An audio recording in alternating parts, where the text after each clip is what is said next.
എന്തുകൊണ്ടാണ് ലളിതാ സഹസ്രനാമം നമ്മെ ഭക്തിയിലേക്കും മോക്ഷത്തിലേക്കും ആനന്ദത്തിലേക്കും എത്തിക്കുന്നത്? എന്തുകൊണ്ടാണ് ശ്രീവിദ്യ ഉപാസകർ ഈ സഹസ്രനാമത്തെ ആശ്രയിക്കുന്നത്? നമ്മൾ വിളിക്കുന്ന ശ്രീമാത, ത്രിപുരസുന്ദരി, ലളിത, അദ്വൈതാനന്ദ രൂപിണി എന്നീ നാമങ്ങൾ വെറും വിളിപ്പേരുകളാണോ? അതോ ആത്മജ്ഞാനത്തിൻ്റെ പടികളോ? നമുക്ക് അതിനെക്കുറിച്ച് വിശദമായി അറിയാം. എല്ലാവർക്കും ഗോകുലമാലയിലേക്ക് സ്വാഗതം. ഒപ്പം തന്നെ ഞാനൊരു കാര്യം എല്ലാവരെയും ഓർമ്മിപ്പിക്കുകയാണ്. എല്ലാവരും ഈ ചാനലൊന്ന് സബ്സ്ക്രൈബ് ചെയ്യണം, ലൈക്ക് ചെയ്യണം, എല്ലാവർക്കും ഷെയർ ചെയ്യണം. നമ്മുടെ കുഞ്ഞുങ്ങൾക്ക് ഇത് നിങ്ങൾ നന്നായിട്ട് കേട്ട് മനസ്സിലാക്കി അവ പറഞ്ഞു കൊടുക്കുകയും വേണം. ലളിതാ സഹസ്രനാമം ബ്രഹ്മാണ്ഡ പുരാണത്തിലെ ലളിതോപാഖ്യാനത്തിൽ ഉൾപ്പെട്ടിരിക്കുന്നു. ഈ ഭാഗത്തിൽ മഹാവിഷ്ണുവിൻ്റെ മറ്റൊരു അവതാരമായ ഹയഗ്രീവൻ, അതായത് കുതിരയുടെ മുഖമുള്ള ഹയഗ്രീവ മഹർഷി അഗസ്ത്യനോട് ദേവി ലളിതയുടെ 1000 നാമങ്ങൾ ഉപദേശിക്കുന്നുണ്ട്. ഈ നാമങ്ങൾ ദേവിയുടെ ആധ്യാത്മിക ഗുണങ്ങൾ, രൂപങ്ങൾ, ശക്തികൾ എന്നിവയാണ് പ്രതിനിധീകരിക്കുന്നത്. ഹയഗ്രീവൻ ഒരു ദിവസം അഗസ്ത്യ മഹർഷിയോട് പറയുന്നു, ദേവി ലളിതയുടെ രഹസ്യനാമങ്ങൾ ഞാൻ അങ്ങയെ പഠിപ്പിക്കാം. പക്ഷേ അവയെ അശുദ്ധ മനസ്സുള്ളവർക്കോ ഭക്തിയില്ലാത്തവർക്കോ പഠിപ്പിക്കരുത്. ഭക്തി ഉള്ളവർക്കും ശുദ്ധ മനസ്സുള്ളവർക്കും മാത്രമേ ഈ നാമങ്ങൾ ഉപദേശിക്കാവൂ. അഗസ്ത്യ മഹർഷി അപ്പോൾ ഹയഗ്രീവ മഹർഷിയോട് ചോദിച്ചു, ഗുരുവേ, ദേവി ലളിതയുടെ ഈ നാമങ്ങൾ എവിടെ, എപ്പോഴാണ്, ആരാണ് രചിച്ചത്? ഹയഗ്രീവൻ പറഞ്ഞു, ദേവി ലളിത ഭണ്ഡാസുരനെ ജയിച്ചതിന് ശേഷം തൻ്റെ ദയാലുത്വം കൊണ്ട് എല്ലാ സൃഷ്ടികളെയും അനുഗ്രഹിക്കാൻ ആഗ്രഹിച്ചു. അപ്പോൾ വാഗ്ദേവിമാരെ, അതായത് വാഗ്ദേവതകളെ വിളിച്ച് എൻ്റെ നാമങ്ങൾ ഉൾപ്പെട്ട ഒരു സ്തോത്രം രചിക്കുക എന്ന് ആവശ്യപ്പെട്ടു. അത് ഭക്തർക്ക് ഉപകാരപ്പെടും എന്നും പറഞ്ഞു. അങ്ങനെ ദേവിയുടെ ആജ്ഞപ്രകാരം വാഗ്ദേവിമാർ ലളിതാ സഹസ്രനാമം രചിച്ചു.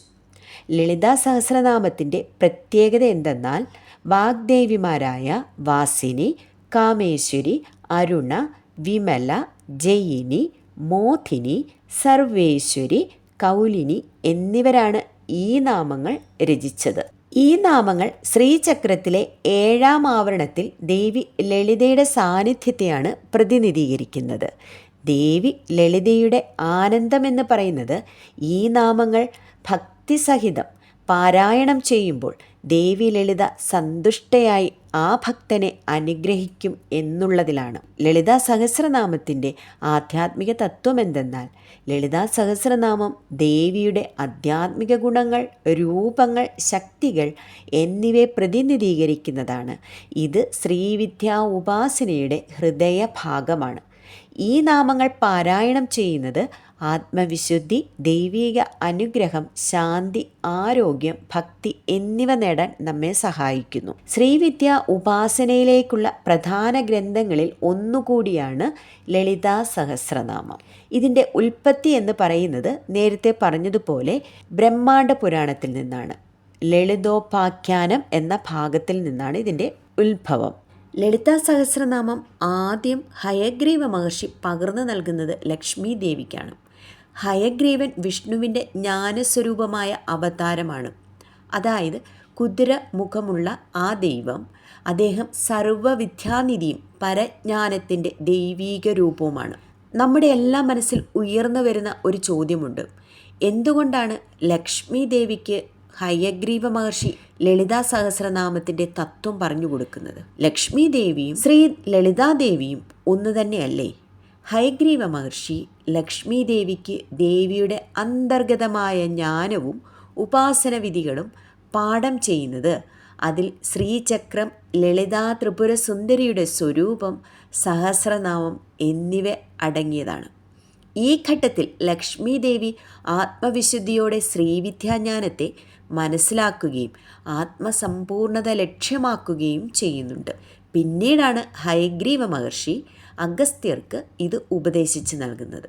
അഗസ്ത്യൻ്റെ നിർഭയം, ഭക്തി, സംസ്കാരബോധം തുടങ്ങിയവ കണക്കിലെടുത്താണ് ഹയഗ്രീവൻ അദ്ദേഹത്തിന് ശ്രീവിദ്യാ ഉപാസനയുടെ സമഗ്ര രഹസ്യങ്ങൾ ഉൾപ്പെട്ടിട്ടുള്ള ലളിതാ സഹസ്രനാമം ഉപദേശിക്കുന്നത്. അഗസ്ത്യർ അത് മനസ്സിൽ സ്വീകരിച്ച് ഭൂമിയിലെ ഉപാസകരിലേക്ക് പ്രചരിപ്പിക്കുന്നു.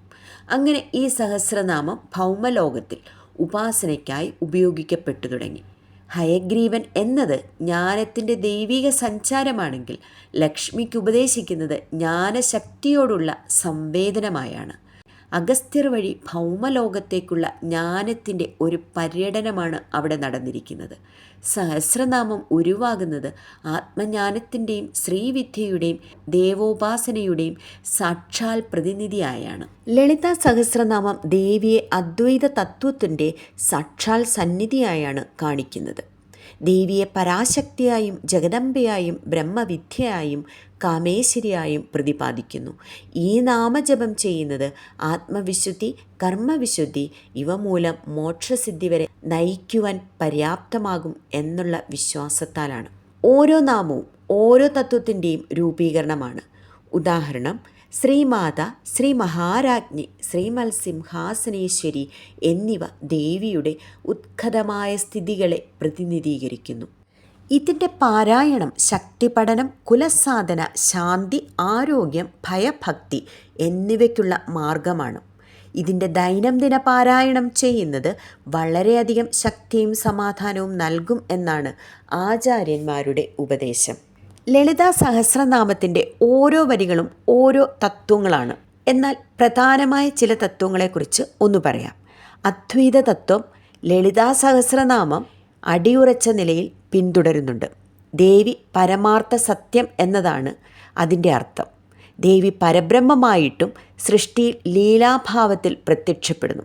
ഉദാഹരണത്തിന്, ചിദഗ്നികുണ്ഡ സംഭൂത ദേവി പരിജ്ഞാനത്തിൻ്റെ രൂപം, അദ്വൈതാനന്ദരൂപിണി. ദേവി അദ്വൈതാനന്ദമാണ്, അതായത് ദ്വൈതമല്ലാത്തത്. ശക്തി പാരമ്പര്യ തത്വമാണ് അടുത്തത്. ലളിതാ സഹസ്രനാമം ശ്രീവിദ്യ ഉപാസനയുടെ ഹൃദയഭാഗമാണ്.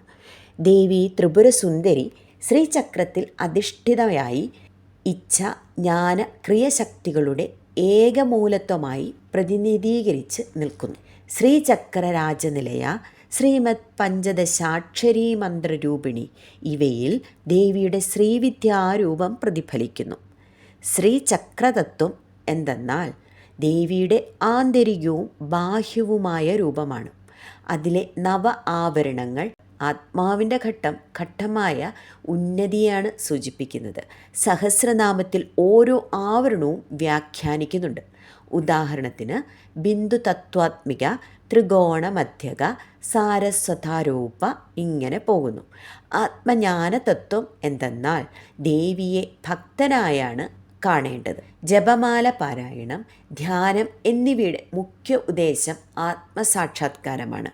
ഉദാഹരണത്തിന്, സ്വാത്മാനന്ദല വിഭൂത ബ്രഹ്മാധ്യാനന്ദ സന്തതി, ഹൃദയാഗ്നി സുതാഹൂത, ഹൃദയത്തിൽ ഉദിച്ചു തുളുമ്പുന്ന ജ്ഞാനത്തിൻ്റെ ആ രൂപം.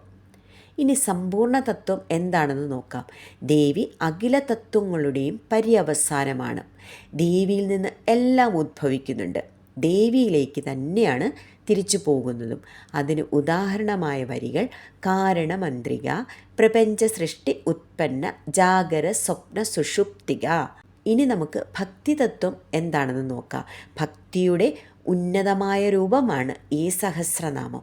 ജപം അല്ലെങ്കിൽ പാരായണം ചെയ്താൽ ഭക്തനും ദേവിയും തമ്മിൽ ആത്മബന്ധമാണ് സൃഷ്ടിക്കപ്പെടുന്നത്.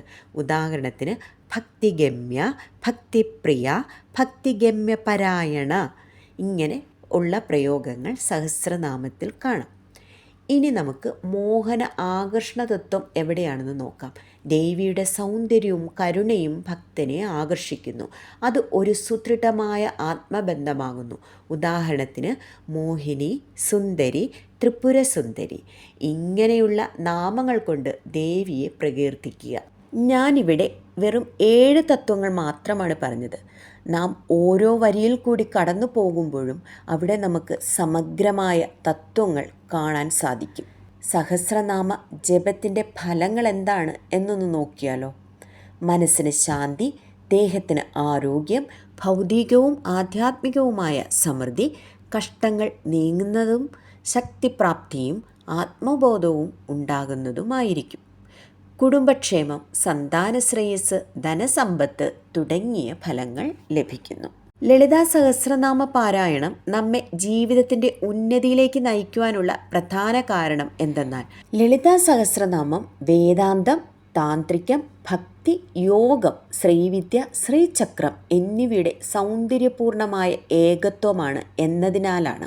നാം ആ ശ്രീ ലളിതാദേവിയെ 1000 നാമങ്ങളിലൂടെ സ്മരിക്കുമ്പോൾ നമ്മുടെ ഹൃദയം ഉണരുകയാണ് വിശ്വാസത്തിനും ഭക്തിക്കും ജ്ഞാനത്തിനുമായിട്ട്. എല്ലാവർക്കും ഐശ്വര്യമുണ്ടാകട്ടെ എന്ന് പ്രാർത്ഥിച്ചുകൊണ്ട് നിർത്തുന്നു.